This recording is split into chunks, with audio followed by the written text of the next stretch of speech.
राधे राधे गुरुजी।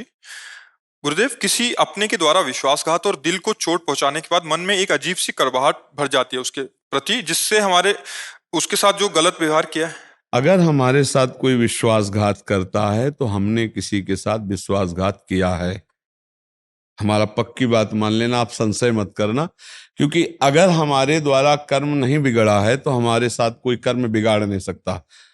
अवश्य में भोक्तव्यम कृतम कर्म शुभाशुभम, इसीलिए कहा जाता है अपने कर्मों को सुधारो। को न काहू के सुख दुख कर दाता, निज कृत कर्म भोग सुन भ्राता।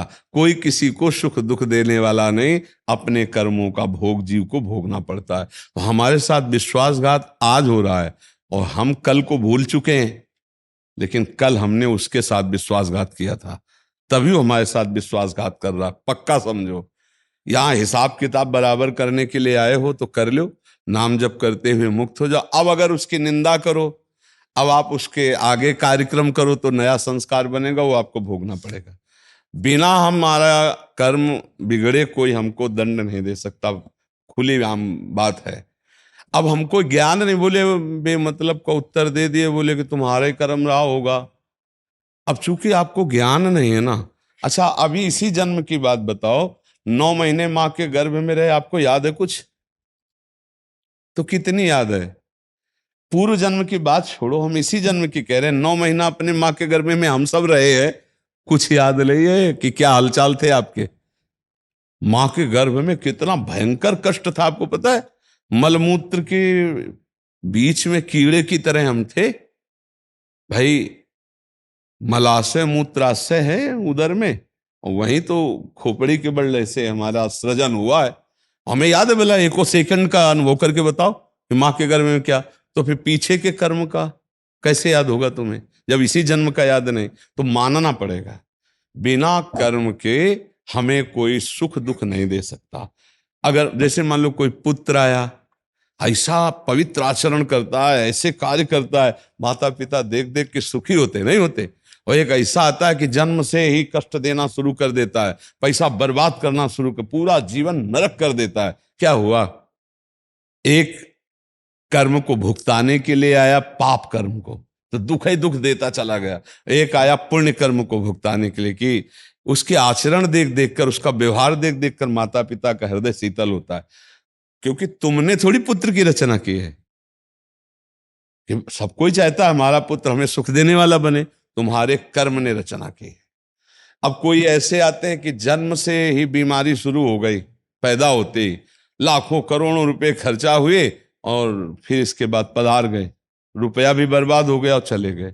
वो अपना कर्जा लेने आए थे। एक आया कि बचपन से कमाना शुरू किया और माता पिता को खूब सुख प्रदान किया, वो आया है हिसाब देने के लिए, वो हिसाब दे रहा है। हमारी बात मान लो, अध्यात्म के विषय की बात कह रहे हैं। यहाँ कोई किसी को सुख दुख नहीं देता, अपने कर्मों को हम भोगने के लिए आए। अब क्या करें? अपने कर्मों को भोग लें, नाम जप करके अगली फसल अच्छी कर ले। दूसरों को सुख पहुंचाए, हमने बेईमानी की है, उसी का फल भोगना पड़ता है। बोले हमारे साथ उसने विश्वासघात किया, तो हमने पक्का विश्वासघात किसी के साथ किया नहीं, हमारे साथ कोई विश्वासघात नहीं कर सकता।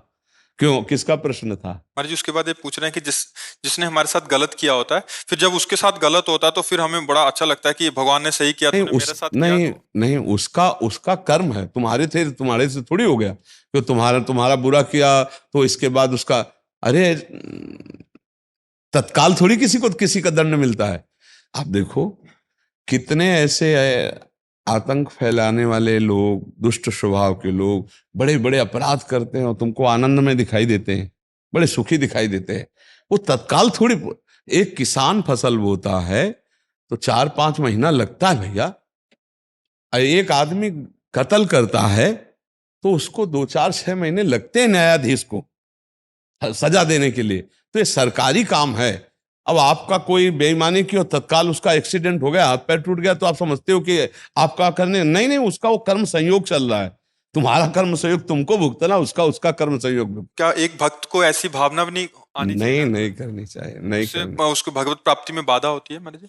स्वयं के बाधा होती है। जो हमारा अपमान करे, जो हमारे साथ धोखा करे, अगर उसको कष्ट पड़े तो हमें भगवान से प्रार्थना करनी चाहिए, प्रभु उसकी बुद्धि शुद्ध कर दो। उसका मंगल करो नाथ, आप तो मंगल भवन है। तो उससे क्या होगा, उसका मंगल हो कि ना हो, आपका मंगल हो जाएगा। और आपको अच्छा लगा, भोगा भोगा ना, तो वो भोगेगा जो भोगेगा। अब आप जो नया कर्म कर रहे हैं, ये आपके लिए बहुत महंगा पड़ जाएगा। इन बातों को कोई समझता नहीं ना, ये अध्यात्म का विषय है। उसको बड़ा सुख मिलता है कि देखा ना, अपने कर्म का फल भोगा। और आप, ये जो अब नवीन आपका चिंतन बन रहा है, दूसरे के प्रति द्रोह बन रहा है, द्वेष बन रहा है, ये आपको जलाएगा। इसलिए बहुत संभल के देखो, हम यहाँ आए मुक्त होने के लिए। ना हम यहाँ किसी का कर्जा लेंगे, ना किसी से कर्जा, किसी को कर्जा देंगे। ना हम कुछ यहाँ किसी से द्वेष करेंगे, ना किसी से मित्रता करेंगे। बचा के अपने आप को निकाल लो, वही जीवन मुक्त हो जाना है।